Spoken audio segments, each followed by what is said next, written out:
Bismillahirrahmanirrahim. Kita mulai saja ya. Sudah 3 orang. Tadi masih 1 orang. Jadi nunggu sampai beberapa teman bisa bergabung. Bismillahirrahmanirrahim. Assalamualaikum warahmatullahi wabarakatuh. Waalaikumsalam warahmatullahi wabarakatuh. Alhamdulillahi wa kafa wa salatu wassalamu ala nabiyil mustafa wa ala alihi wa sahbihi ahli sidqi wal wafa amma ba'd. Nawaitu ta'alluma wa ta'lim wa tadhakkur wa tadhkir wa naf'a wal intifa' wal ifadah wal istifadah wal hasa ala tamassuki bi kitabillahi wa sunnati rasul. Kita lanjutkan pertemuan pekan kemarin, minggu kemarin sampai sampai mana ya?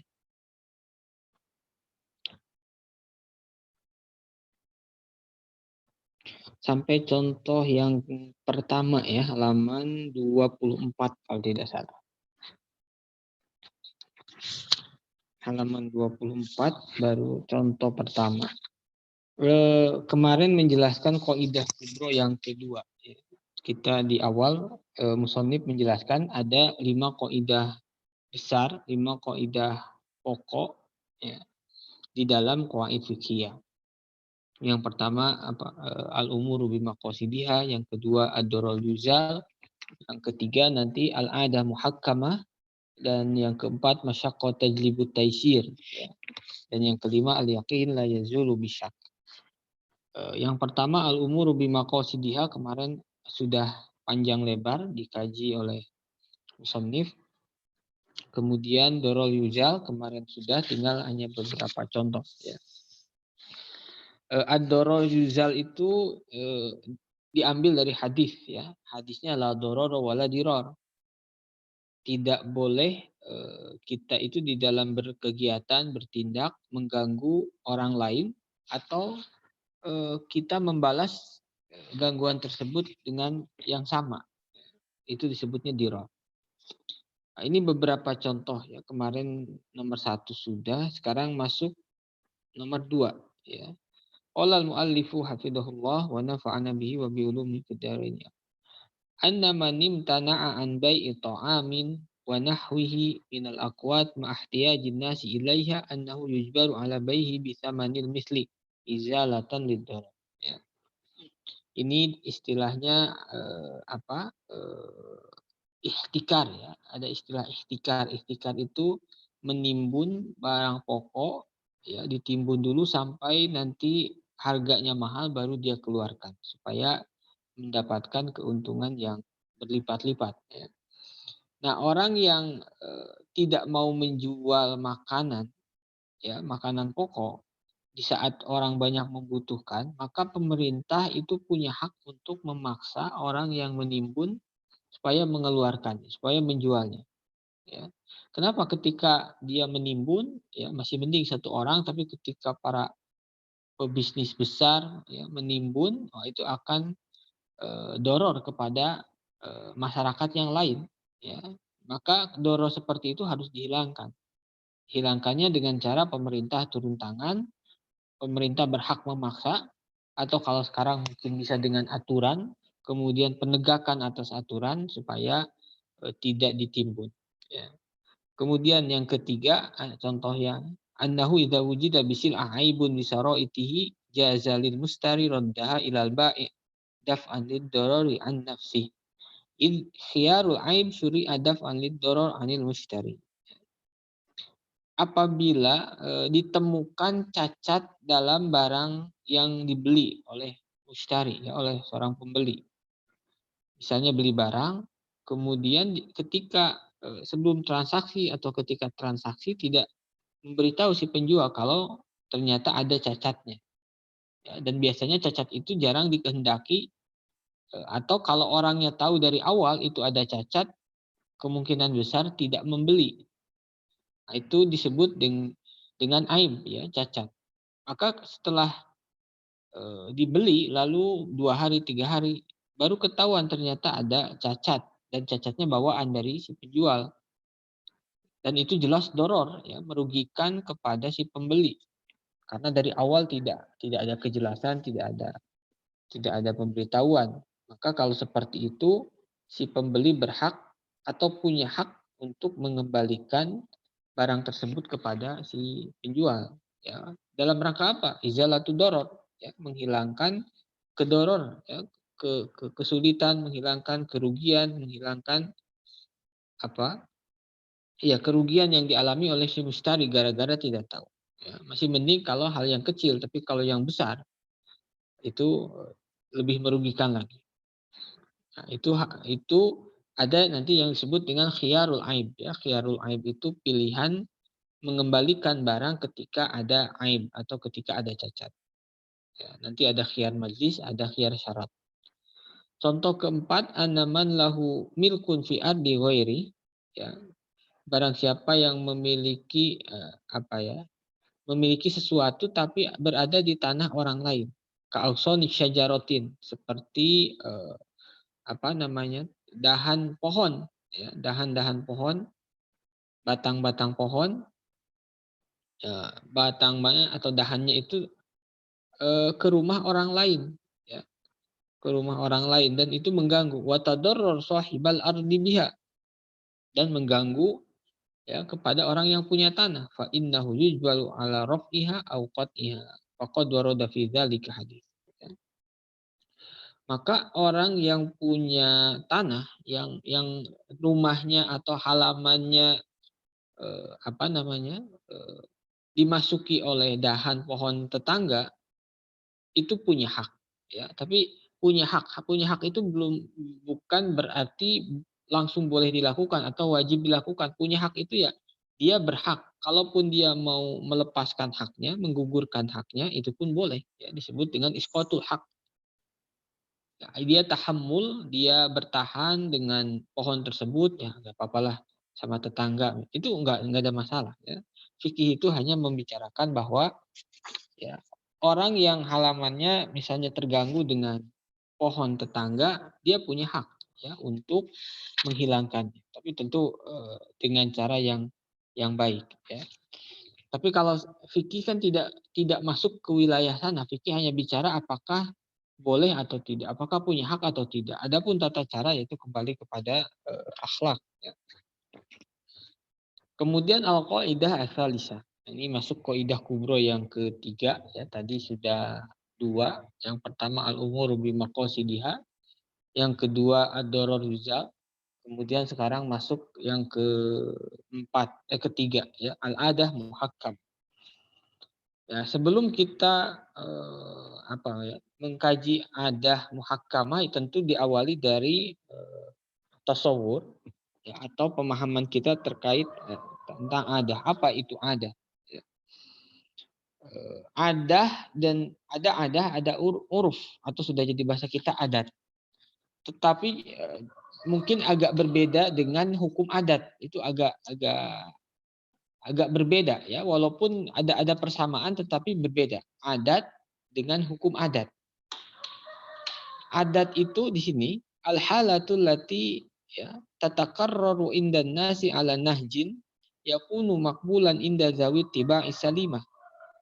Yaitu keadaan atau kondisi yang terulang-ulang, terus terulang di masyarakat, ya, dalam satu bentuk, dalam satu model, dalam satu tradisi, di mana kondisi tersebut atau tindakan tersebut, kegiatan tersebut makbulan inda dawit tiba isalima, dan itu mendapat respon yang baik atau tidak ada pengingkaran masyarakat setempat. Ya, kita sering mendapati, ya, satu komunitas, satu kelompok sosial, ya, di satu kampung itu kan ada adat yang berlangsung, ya, misalnya kalau di saya misalnya adat atau kebiasaan jimpitan gitu, ya.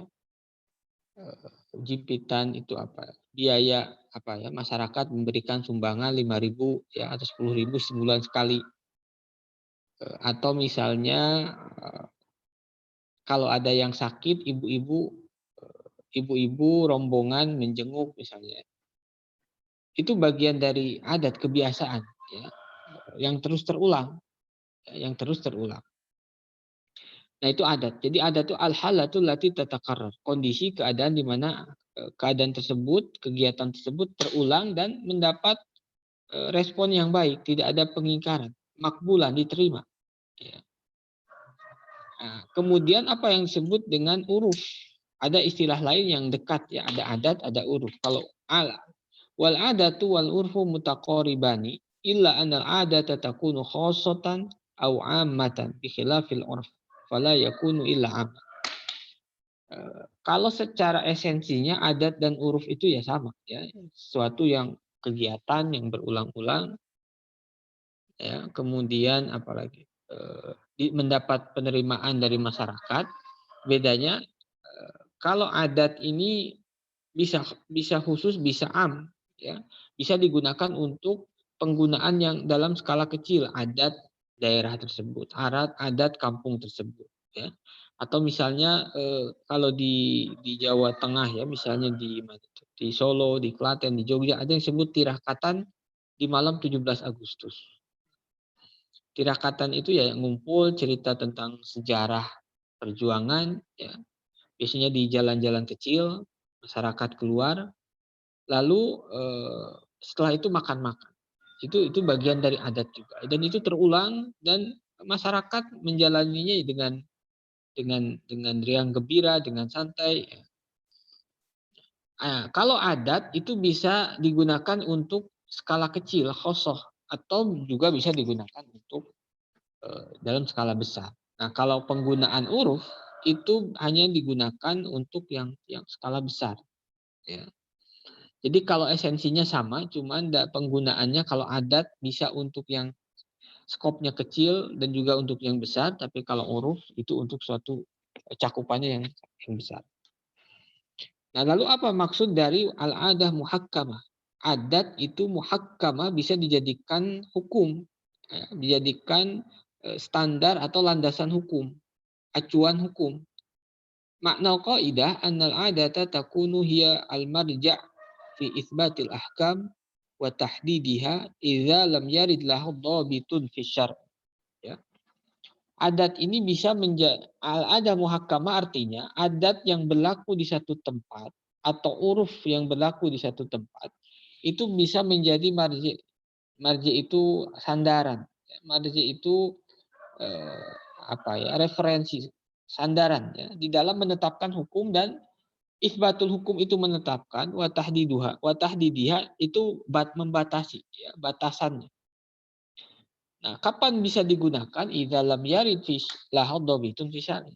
Ya, jadi tidak asal bisa digunakan, tapi bisa digunakan selama tidak ada batasan dari syarak sendiri. Syarak melalui Quran, melalui sunnah, ya, atau hadis itu tidak menyebutkan batasan-batasan seperti apa. Lalu ketika tidak ada batasan seperti itu, ya kembali kepada uruf atau adat setempat. Ya, kecuali kalau syariat ya itu menjelaskan secara detail dari Quran, dari sunnah, maka adat tidak berlaku.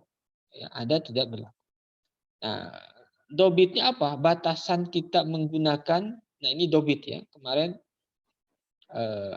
di awal apa bedanya kaidah dengan dobit? Kalau dobit itu sangat sangat khusus ya. Ruang ruang lingkupnya, ruang kerjanya sangat sempit.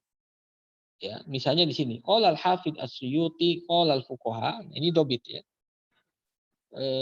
Sebagaimana dikutip oleh Imam Suyuti dalam Asbah wa Nadhair, kapan kita bisa menggunakan adat? Kullu ma warada bihi syar'u mutlaqan wala dhabita lahu fi wala fil lughah yarji'u fihi ilal urf.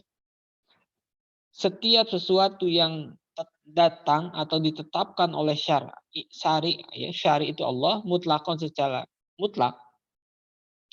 Mutlak itu pokoknya perintah, kerjakan, laksanakan, jangan engkau kerjakan. Tapi walau dhabitu lahu fi, ya, perintah atau larangan tersebut mutlak begitu saja tanpa ada batasan yang tegas. Ya, dari ayat Al-Qur'an ataupun dari sunnah. Walau fil lughah juga tidak ada batasan, tidak ada rujukan ketika kita melihat lughah. Jadi dalam bahasa Arab kita rujuk itu tidak ada batasan seperti itu. Nah, maka cara ketiga yang ditempuh adalah yarji'u fihi ilal uruf, kembalinya kepada uruf. Jadi menurut dobit ini uruf bisa digunakan setelah melewati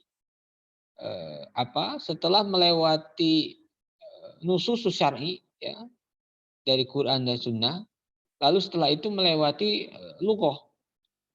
Kalau ternyata dari syariat, dari Quran, dari Sunnah tidak ada, maka kita bisa berpindah mencari kepada lughah. Apakah ada secara lughah itu ada maknanya atau tidak? Ya, ternyata dalam lughah pun tidak kita temukan, maka yang terakhir kepada uruf. Ya. Jadi kaidahnya kullu ma warada bihi syar'u mutlaqan wala dhabita lahu fi wala fil lughah yarji'u fihi ilal uruf.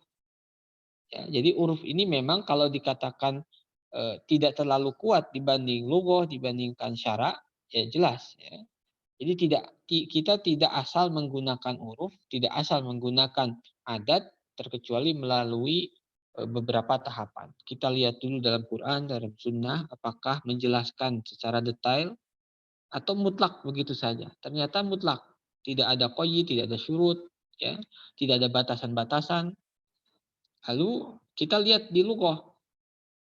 Kenapa merujuk kepada lughah? Ya karena Al-Quran diturunkan dengan bahasa Arab, hadis diturunkan dengan bahasa Arab. Ya, ternyata dalam lughah pun tidak ada, maka terakhir opsinya adalah kembali kepada adat atau kembali kepada uruf.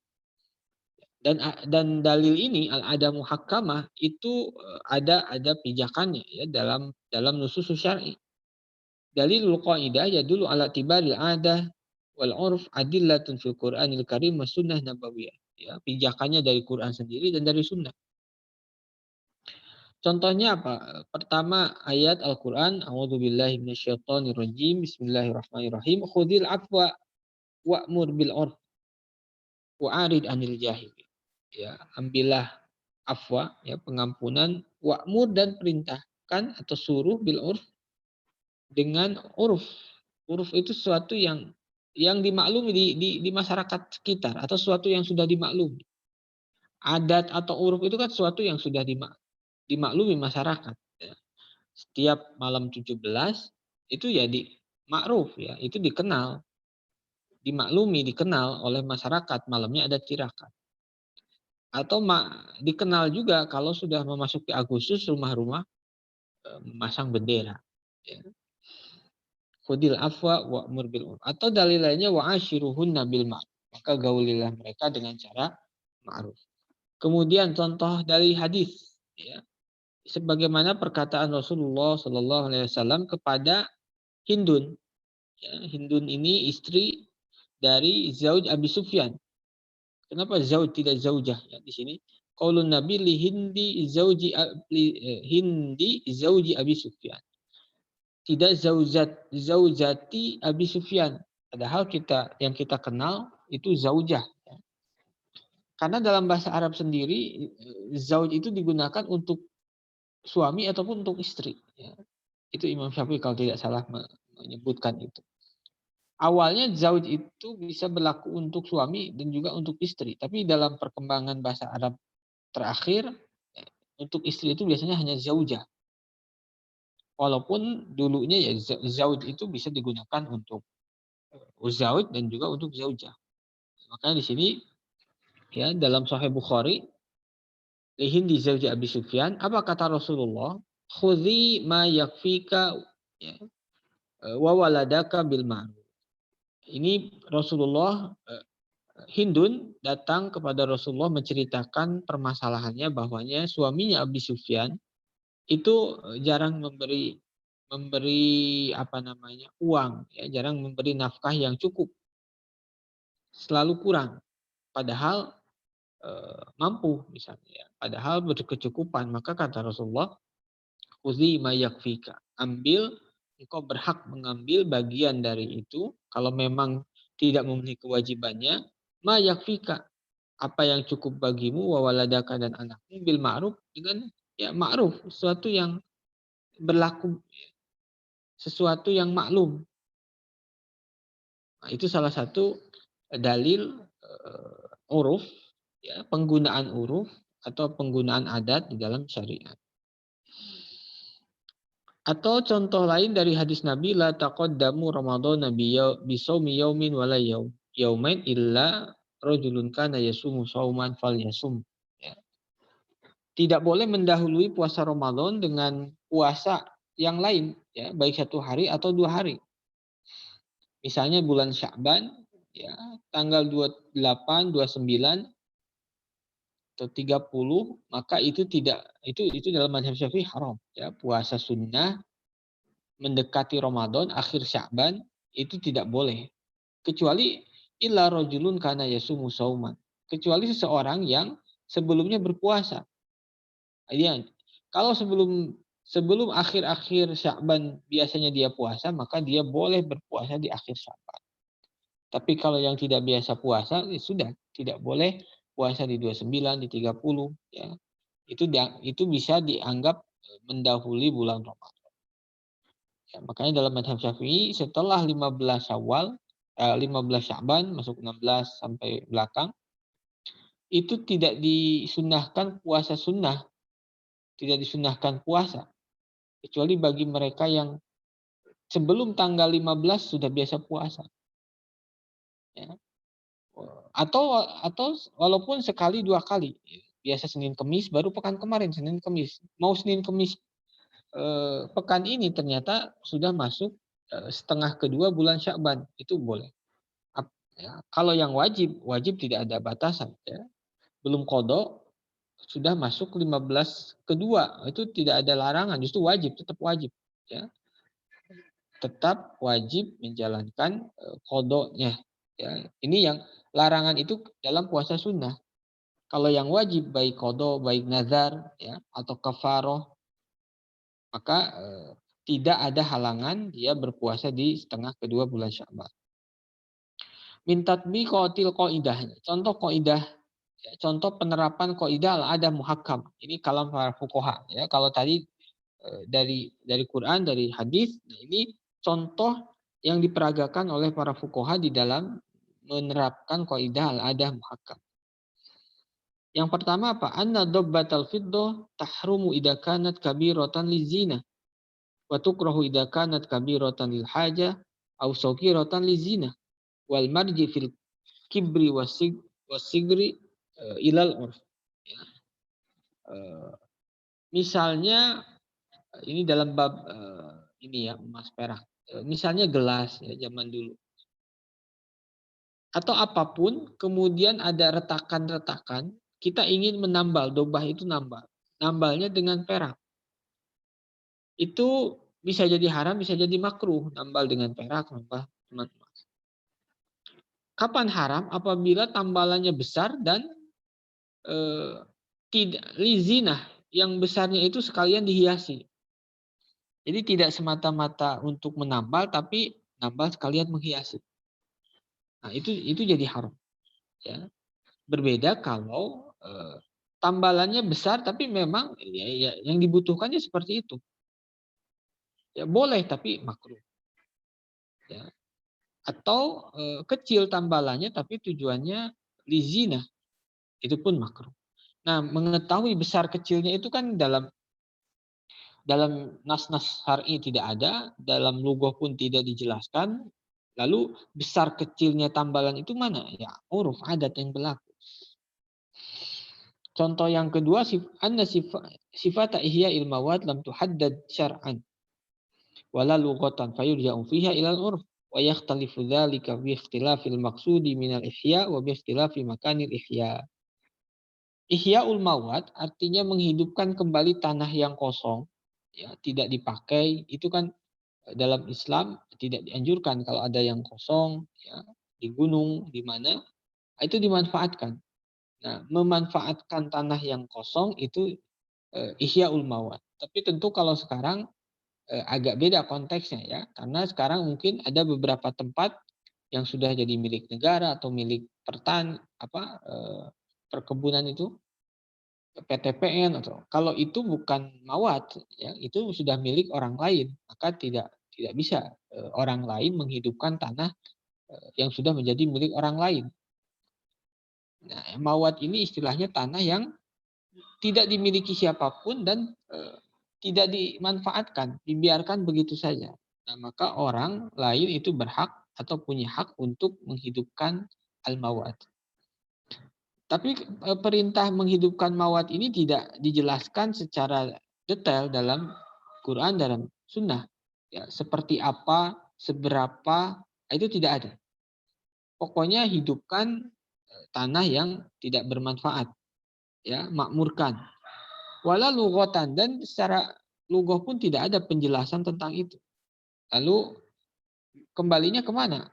Dalam syariat tidak ada, dalam lughah tidak ada, ya sudah. Maka yang menentukan besar, kecil, ukuran, ya, kapan itu dikatakan ihya atau tidak, ya, kapan dikatakan dia sudah dianggap menghidupkan tanah mawat atau tidak, ya sudah kembalikan kepada adat. Ya. Atau pemerintah misalnya sudah membuat aturan, itu kembali kepada aturan yang dibuat pemerintah. Kemudian yang ketiga, contoh al-ada muhakkama at-tafriq bainal aqidain fil bihasabil mu'tad. Fa idza kana fi baitin sagirin fabil khuruji minhu au fi suqin fa bi ay wali ahaduhuma al-akhara dhahrahu, ya, wa yamshi qalilan.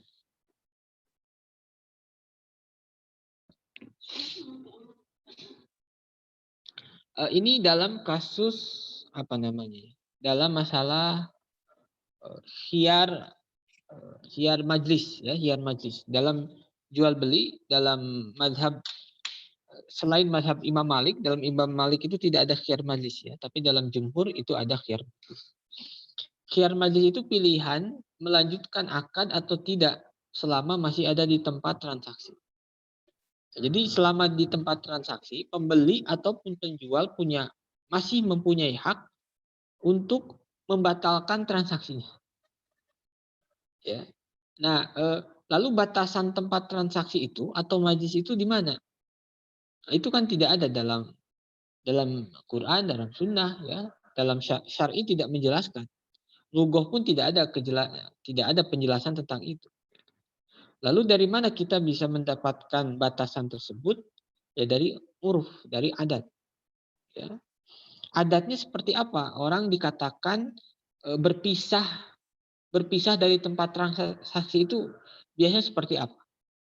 Nah, tentu, ya, adat uruf itu bisa berbeda dari satu tempat dengan tempat yang lain. Ya, di satu daerah itu dikatakan berpisah dari tempat akad itu seperti ini. Tempat lain bisa jadi berbeda. Makanya adat uruf itu kan, ya, yakhtalif biikhtilafil makan wa zaman. Nah, dalam mazhab Maliki ini tidak dikenal.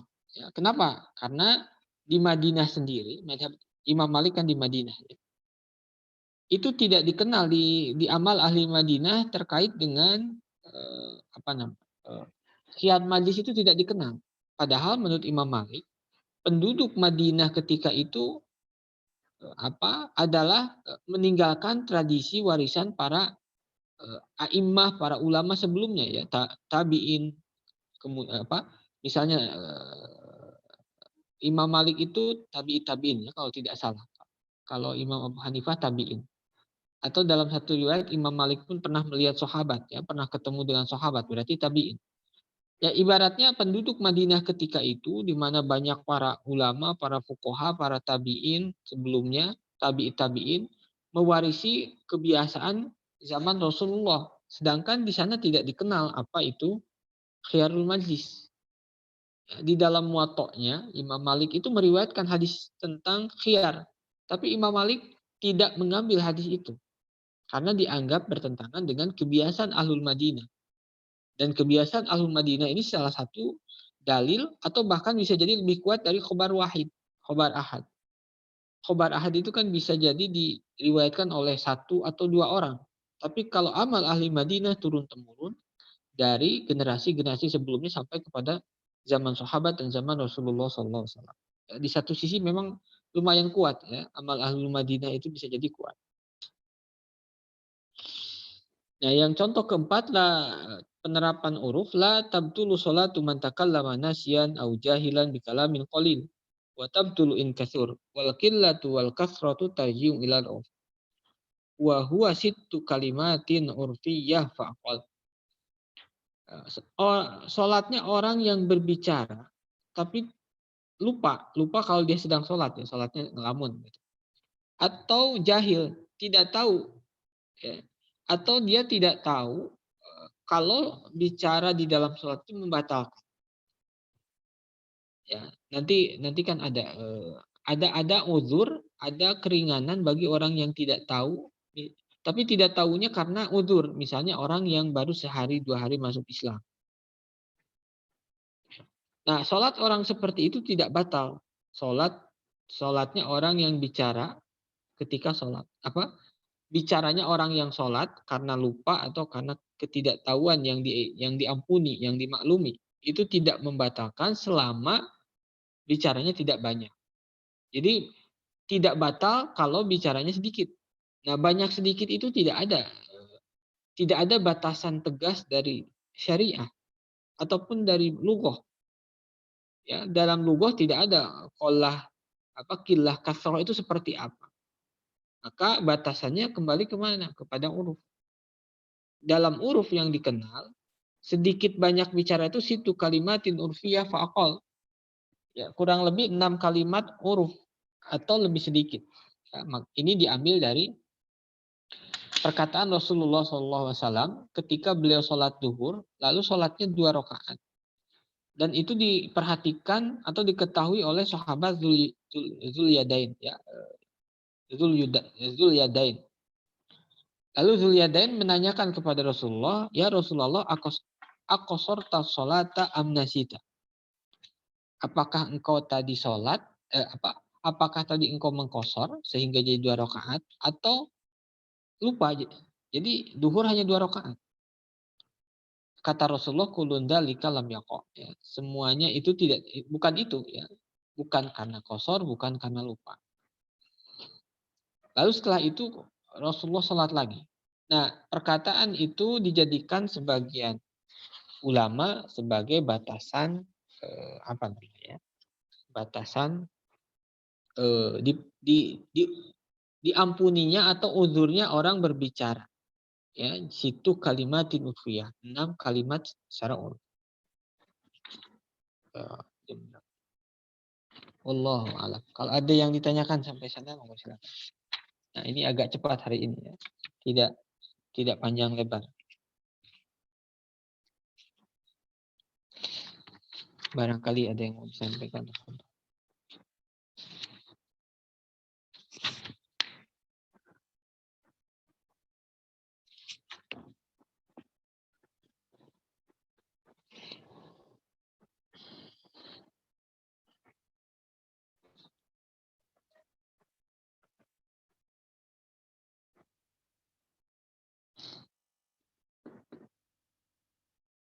Ada yang tanyakan?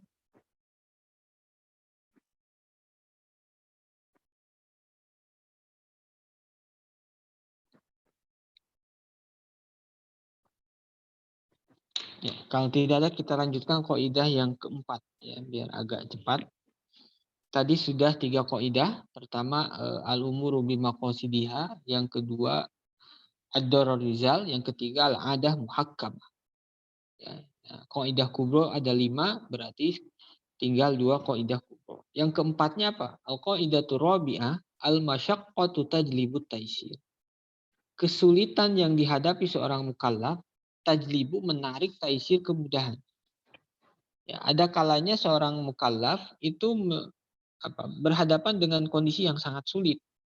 Aslinya dalam kondisi normal dia bisa mengerjakan. Ya, itu dianggapnya wajar, normal, tidak berat. Tapi mendapati satu kondisi itu dianggapnya sulit, berat. Nah, ketika kondisi seperti itu, syariah memberikan keringanan. Al-masyaqqah tajlibut taisir. Kesulitan, kerumitan, ya, itu bisa mendatangkan kemudahan. Tapi kemudahan ini tidak bisa datang kalau tidak ada kondisi masyaqqah. Jangan karena taisir akhirnya ya sudah ya, digunakan hukum-hukum yang harusnya digunakan ketika masyaqqah. Nah, makna qaidah anna syari'atal islamiyyata ja'at bil yusri wat takhfifi 'alal ibad. Ya, fa idza hasala ma yashuqqu 'alal ibadi wa yudkhilul anat 'alaihim ja'at taysiru wa takhfifu 'alaihim imma bi isqatihi kullihi au bi tashilihi 'alaihim. Syariat Islam itu datang dengan kemudahan dan keringanan ya, kepada hambanya. Nah, ini panjang lebar dibahas oleh Ibnu siapa? Al-Imam Asy-Syatibi dalam kitabnya Al-Muwafaqat. Ya, ringannya, mudahnya syariah. Ya. Mudah ini bukan berarti akhirnya menggugurkan taklif. Ya. Gampang ini bukan artinya digampangkan. Ya. Karena nanti kata Ibnu Ibnu siapa Al-Muwafaqat itu Asy-Syatibi, kita pun dalam kehidupan sehari-hari sering mendapatkan sesuatu yang ya itu ada taklif, ada beban ya, tetapi karena sudah biasa dilakukan sehari-hari akhirnya dianggap biasa, mudah, tidak membebani, tidak berat ya. Kita mau makan itu kan belanja dulu, masak dulu. Itu kalau dianggap berat ya bisa jadi berat, tapi karena sudah biasa dikerjakan tiap hari dianggapnya sesuatu yang biasa, tidak memberatkan. Nah, kewajiban sholat, kewajiban puasa, itu pun semuanya masih dalam kemampuan manusia dan ketika dikerjakan ya biasa saja, tidak memberatkan. Ya. Jadi yusr takhfif itu bukan berarti menggampangkan, ya. Tetapi taklif-taklif itu ketika dikerjakan secara rutin, ya sama seperti kita mengerjakan pekerjaan di luar ibadah ketika rutin itu dianggapnya biasa, ya. Tiap hari masak, belanja, itu kan harus keluar belanja, ya, motong. Tapi karena sudah biasa tiap hari ya biasa. Faidah hasala ma yasuqu 'alal ibad. Tapi ketika suatu saat mendapati kesulitan, maka kemudahan akan datang. Ya. Dalilnya mana? Wa ma ja'ala 'alaikum fid dini min haraj. Tidaklah aku menjadikan agama ini bagi kalian dari kesulitan. Yuridullahu bikumul yusra wa la yuridu bikumul usra. Allah menginginkan kemudahan dan tidak menginginkan kesulitan. Oh, ini dalil-dalil apa takhfif atau yusrunnya agama Islam. Ini ursil tu bi hanifiyatin samhah. Ya. Nah, kemudahan-kemudahan ini itu tetap harus dalam koridor dari dalil syar'i. Jangan sampai karena berarti agama mudah akhirnya semua dianggap mudah, kemudian dalil-dalil atau teks-teks syar'i itu dilewati, dilampaui. Dengan dalil apa? Oh itu sulit padahal agama mudah. Mudah para fuqaha, para ulama mengetahui kalau syariat ini mudah itu setelah mereka istinbatul ahkam. Jadi dalil-dalil ya, dalil tafsiri itu ditafsiri, diterjemahkan, ditafsiri, diistinbat, digali, menghasilkan hukum, kemudian dari hukum-hukum tersebut diteliti, ternyata ya, syariah itu ya memudahkan ya, sesuai dengan kalam Allah dan Rasulullah.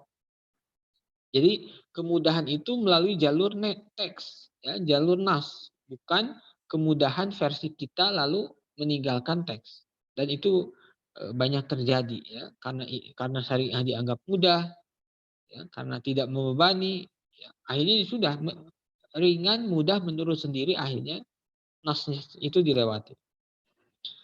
Min tatbiqatil qaidah. Bagian dari penerapan qaidah ini qala al-Hafidz As-Suyuti rahimahullah, ya, ini banyak mengutip dari As-Suyuti kan dari kitabnya Asbah wa Nadhair.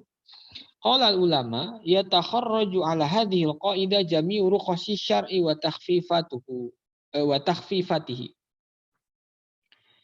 Qaidah ini mencakup atau semua yang berhubungan dengan rukhsah di dalam syariat, di dalam fikih, itu kembalinya kepada kaidah yang ini.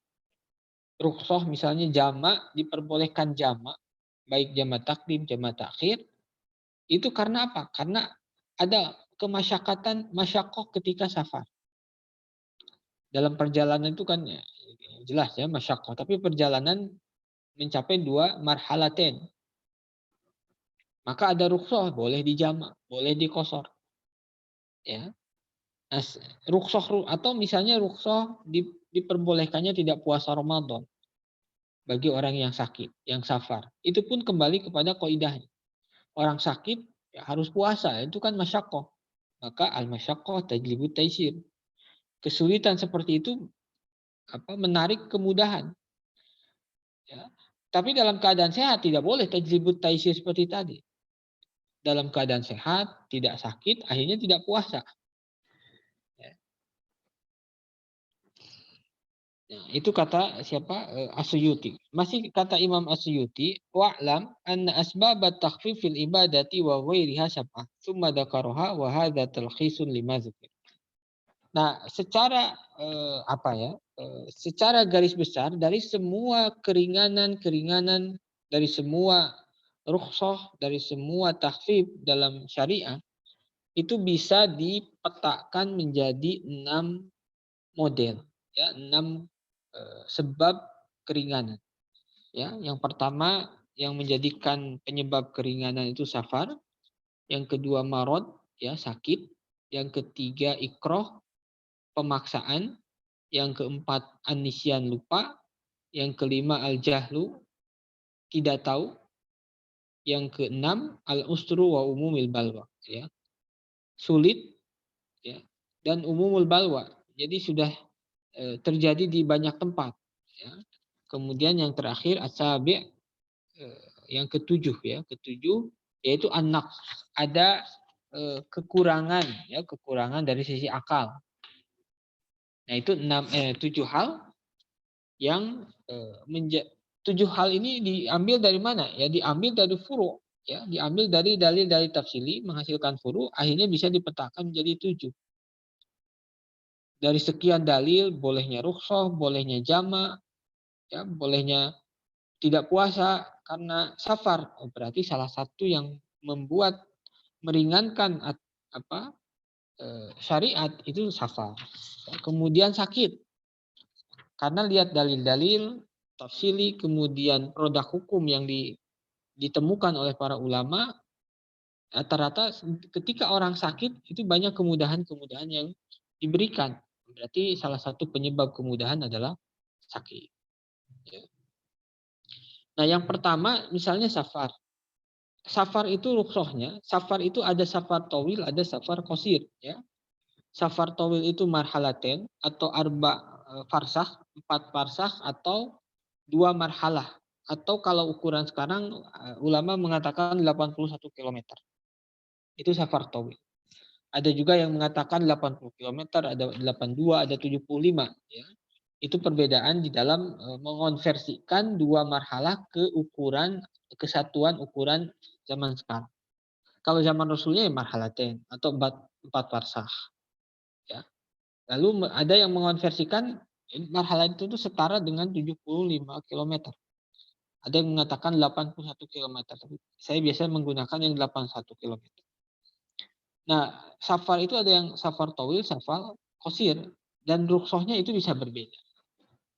Safar tawil yang melakukan perjalanan 81 kilometer lebih itu rukhsahnya jauh lebih banyak daripada yang safar qasir, ya. Contohnya di sini as-safaru wa rukhasuhu ya al-masu 'alal khuffaini thalathan. Batas mengusap khuf itu sampai 3 hari. Ya. Bagi siapa? Bagi musafir, bagi mukim. Orang yang tidak kemana-mana atau safarnya safar qasir itu hanya 1 hari diperbolehkan mengusap khuf ketika wudu. Ya, mengusap khuf ini kan adanya hanya dalam wudu. Dalam mandi wajib tidak ada. Ketika wudu, ya, kakinya tidak perlu diganti, cuman cukup diusap khufnya bagian atas. Nah, kapan diperbolehkan melakukan seperti itu? Bagi orang yang mukim 1 hari, bagi musafir 3 hari. Kenapa ya? Itu nanti lebih sulit lagi dalam safar. Makanya durasinya lebih lama. Kemudian al-jam'u baina sholatain, menjama 2 sholat, ya, duhur dengan asar, pasangannya maghrib dengan isya. Baik jama' takdim, jama' takhir.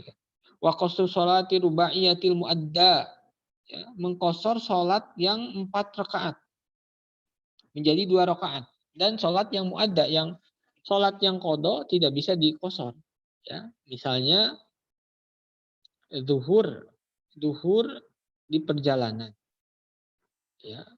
Kemudian asar masih di perjalanan, belum sholat. Akhirnya tiba-tiba maghrib, tapi masih statusnya di perjalanan.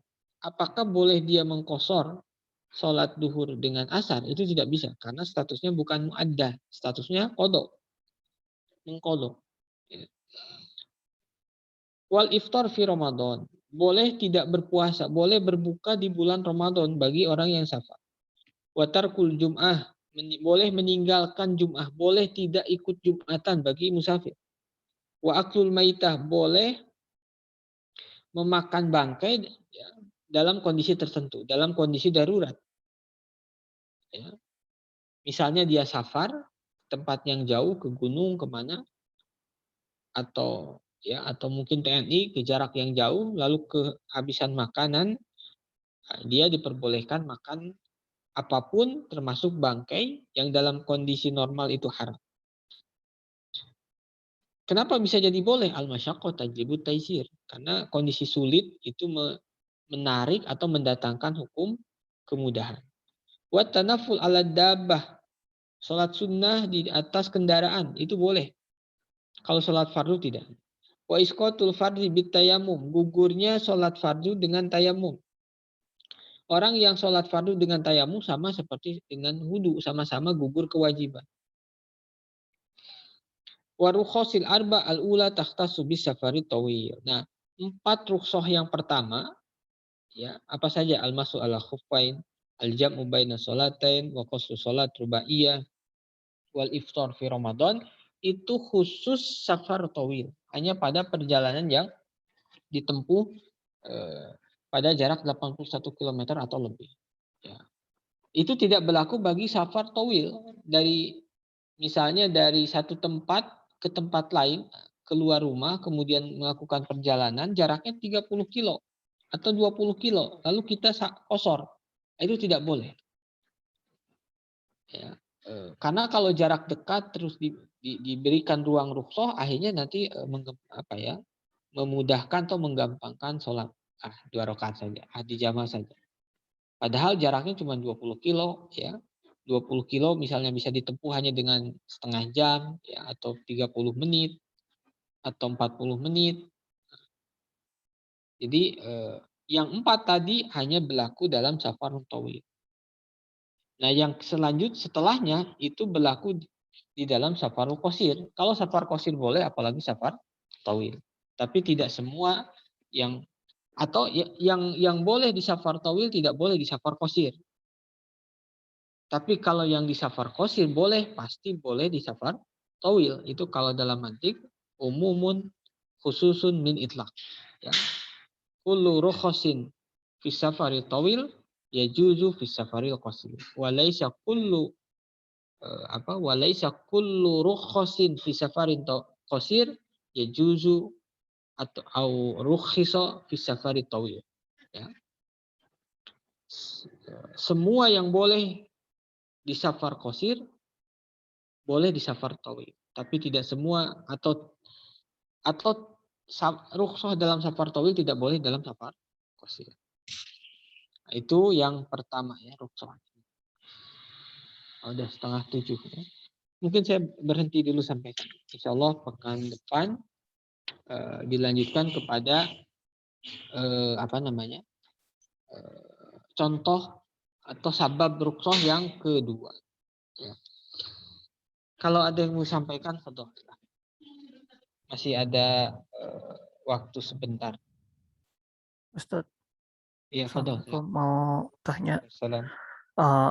masyakoh ini mengukurnya gimana ya? Kadang-kadang kan jadi khawatir kita yang jadi yang seharusnya itu bukan masyakoh kita tapi anggap masyakoh karena kita malas gitu misalnya, atau justru kebalikannya kita malah takaluf, malah malah dan itu harusnya bisa dikasih rukhsah tapi kitanya anggap ya ini tuh harusnya kita malah menyusahkan diri kita sendiri gitu, ternyata kayak gitu.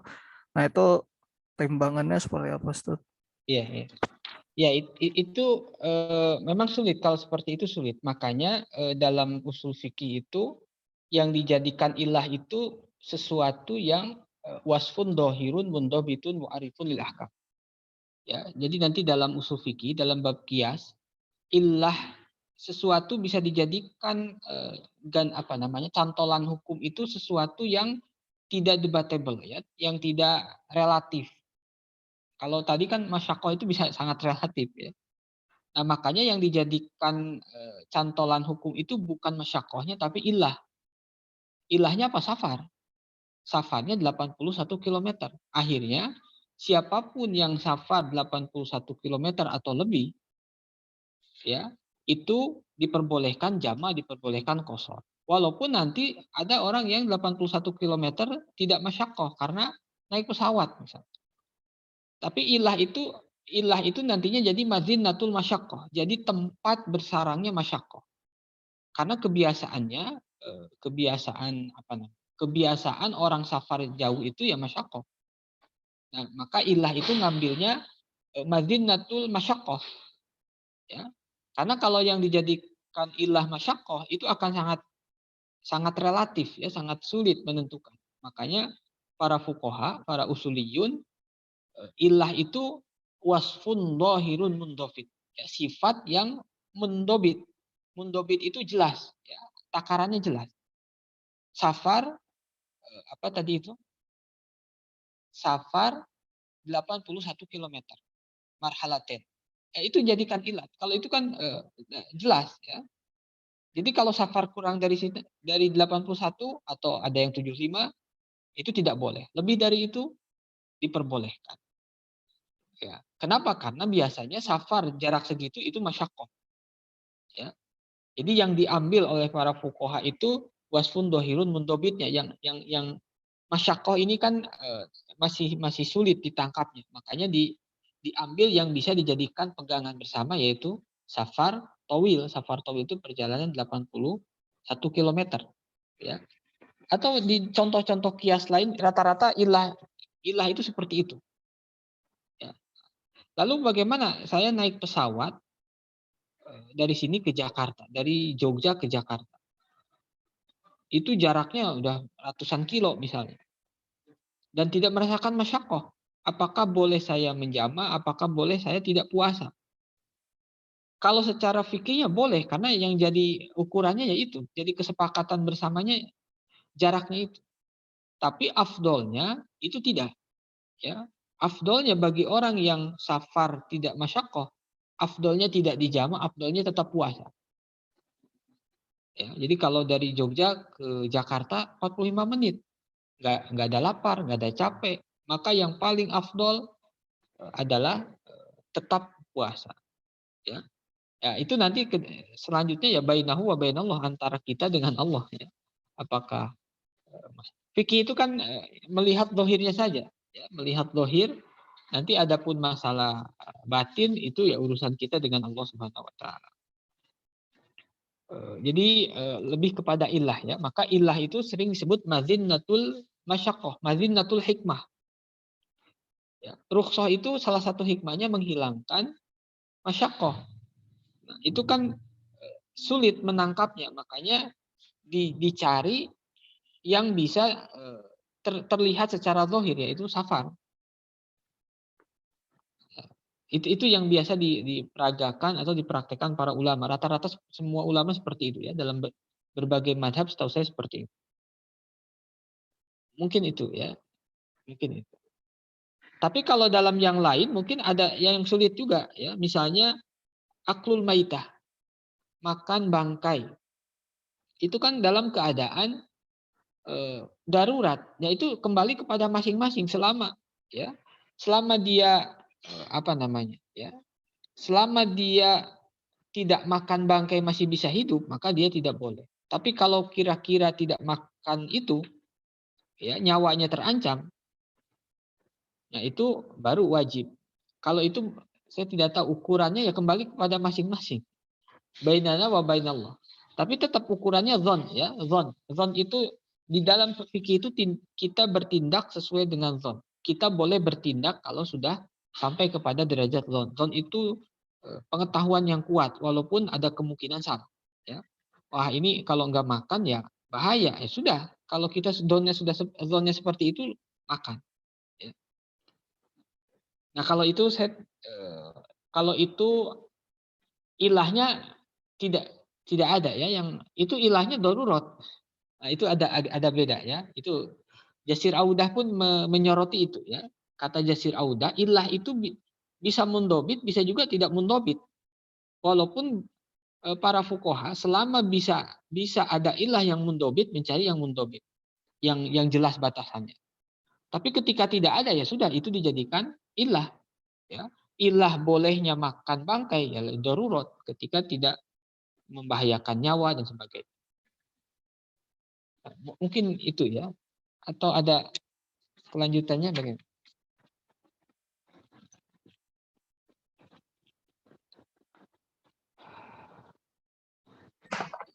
Ustaz mau bertanya, Ustaz. Iya, ya. Betul. Terkait misalkan meninggalkan sholat Jumat, menggantikannya dengan sholat zuhur, Ustaz ya.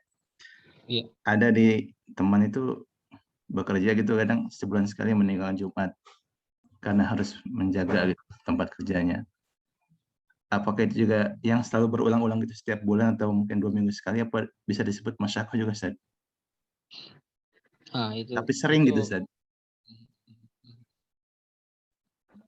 Itu agak pelik ya. Itu perlu lihat kondisi ininya ya, kondisi orangnya itu.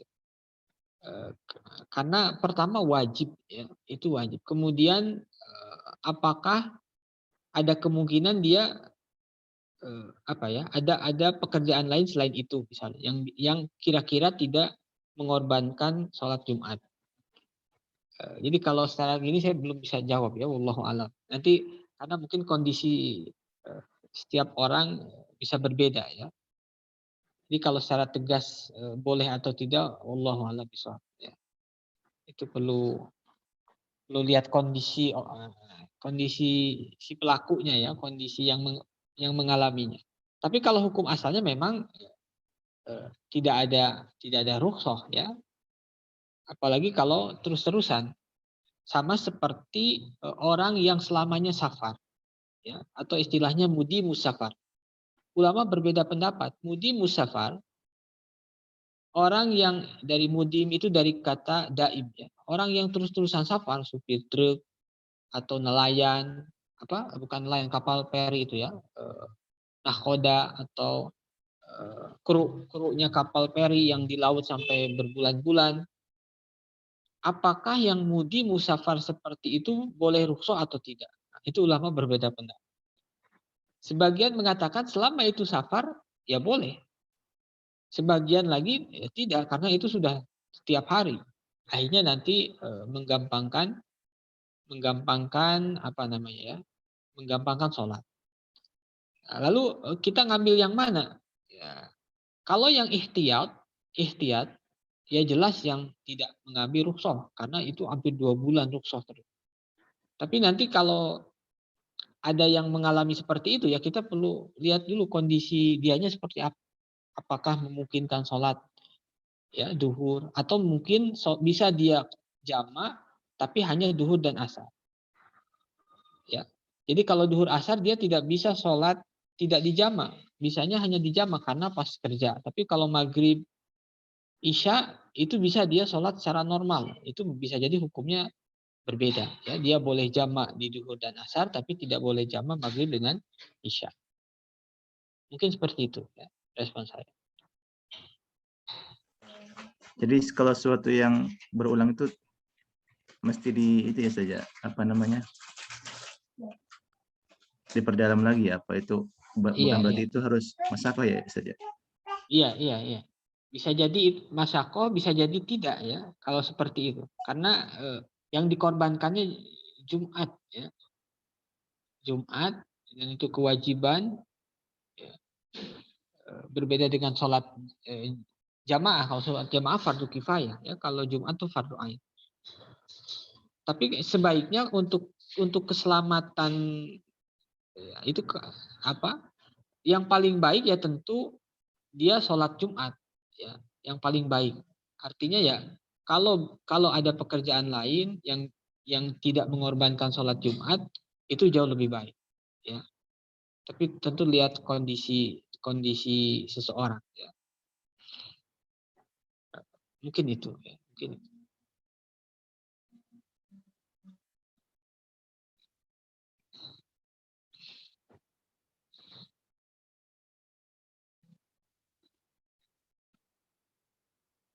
Ada lagi Fadl?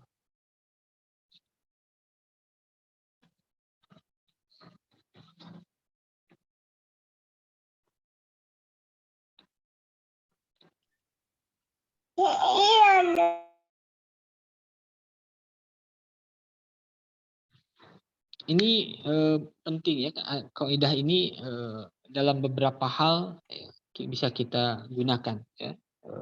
Seperti al-jahlu ya, ketidaktahuan. Ketidaktahuan itu bisa jadi meringankan hukum ya, tapi hukumnya bisa jadi hukum taklifi. Adapun hukum wad'i itu tetap berlaku. Misalnya orang yang orang yang merusak barang orang lain, dia tidak tahu, ternyata dikiranya barang itu sudah dikasihkan kepada dia, akhirnya dia pakai, dia makan, dia gunakan, ternyata barang orang lain. Apakah dia berdosa? Tidak, karena tidak tahu. Dalam dugaannya itu sudah jadi miliknya. Tapi apakah wajib mengganti? Ya, mengganti itu hukum wad'i. Hukum wad'i itu tidak ada kaitan dengan dosa atau tidak. Hukum wad'i itu ya ganti. Tapi apakah berdosa? Ya tidak, karena dalam dugaannya itu milik dia. Ternyata dugaannya salah.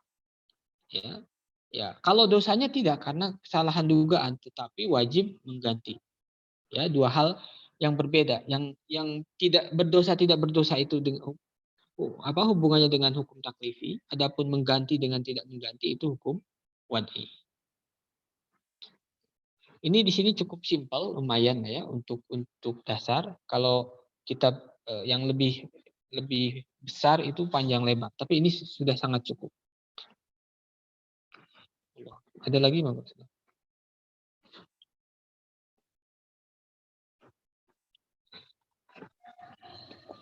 Izin bertanya Ustadz. Bu, silakan. Tadi Ustadz, amalan penduduk Madinah Ustadz. Iya. Itu Ustadz bilang wal ada hadis kemudian nggak diamalkan oleh penduduk Madinah. Imam Malik apa Ustadz ya? Mengunggulkan amal ahli Madinah. Iya. Iya. Jadi itu hadisnya itu bagaimana tuh Ustadz? Hadisnya apakah memang Rasul berkata kemudian tidak dilaksanakan gitu Ustadz? Hadis seperti itu.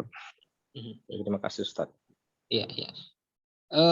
Lalu kalau misalnya seperti itu, berarti Imam Malik tidak melaksanakan hadis. Ya.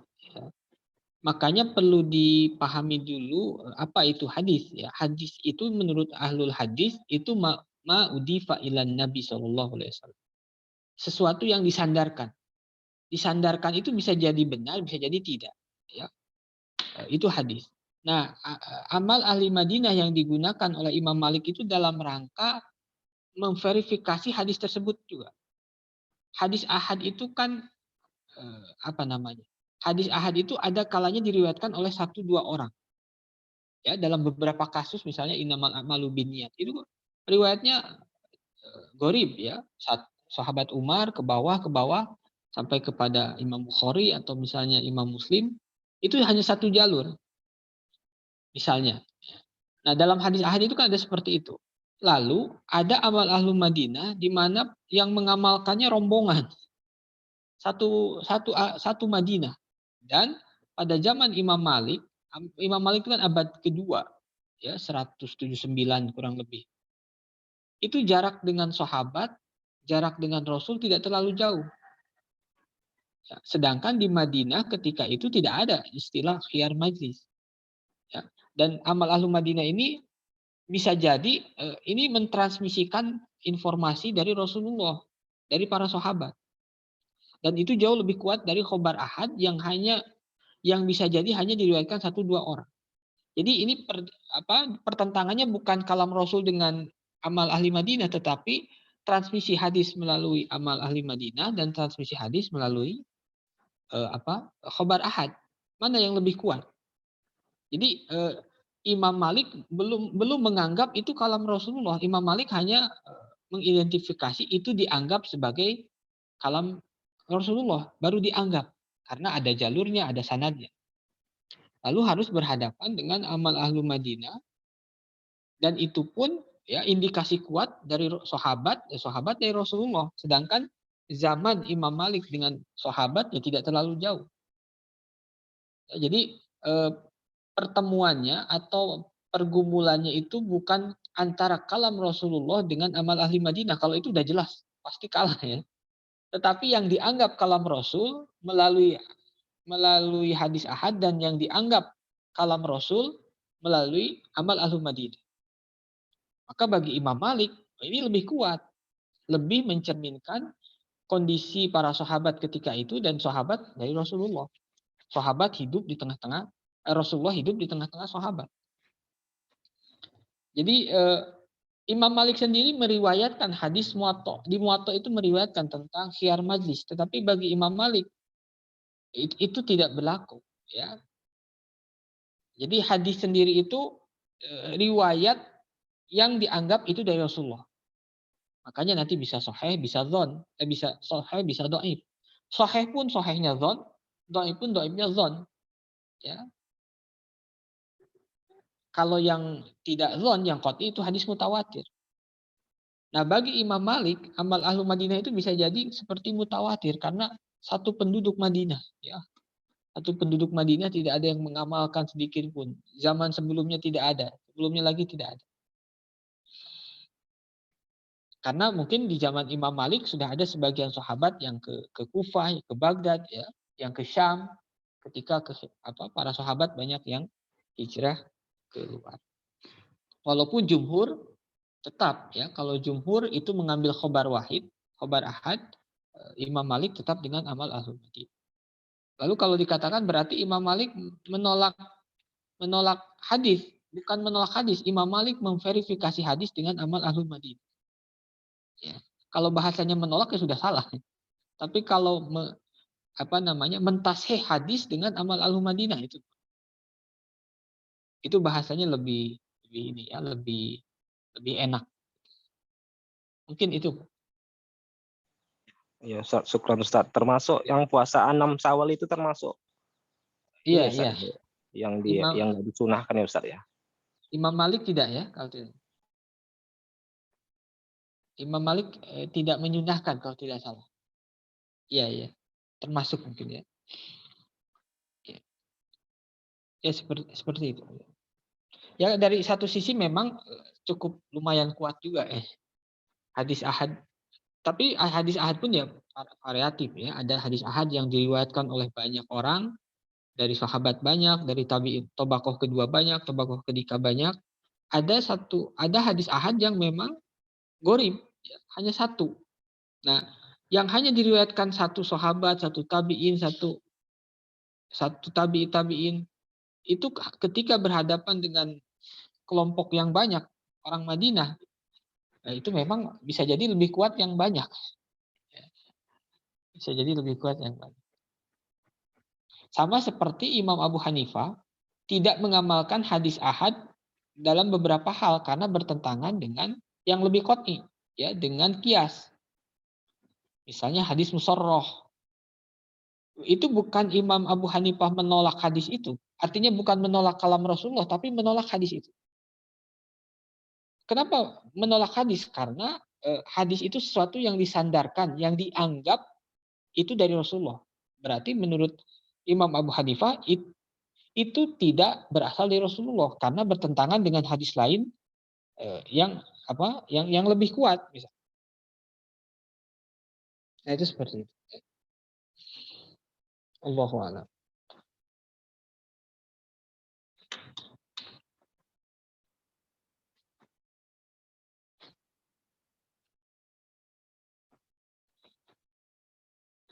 Cukup? Insya Allah besok ya. Siang untuk selanjutnya insya Allah yang usul fikih seperti biasa 5:30. Kalau bisa memang 5:30 pas ya. Tadi agak 5:30 berapa? Baru 3 orang tuh 5:30 lebih. Jadi biar selesai lebih awal. Mungkin untuk hari ini cukupkan sekian. Wallahu a'lam bishawab. Assalamualaikum warahmatullahi wabarakatuh. Waalaikumsalam warahmatullahi wabarakatuh. Syukran Ustaz.